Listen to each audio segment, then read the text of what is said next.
இங்கிலாந்தின் லண்டன் நகரின் மத்தியில் உலகின் மிக பிரசித்தி பெற்ற நினைவுச் சின்னமான பிக் பென் பெருமையாக நிமிர்ந்து நிற்கிறது. ஆனால் நீங்கள் அறிந்தவர்களா?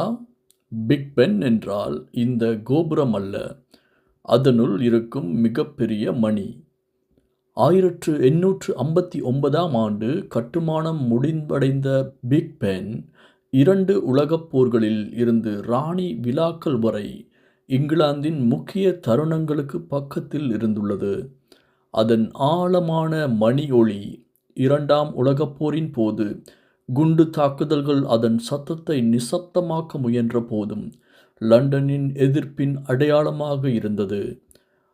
இன்று பிக் பென் இங்கிலாந்தின் வரலாற்றையும் சகிப்புத்தன்மையையும் உலகுக்கு தெரிவித்துச் சொல்லும் ஒரு நிலையான அடையாளமாக உள்ளது.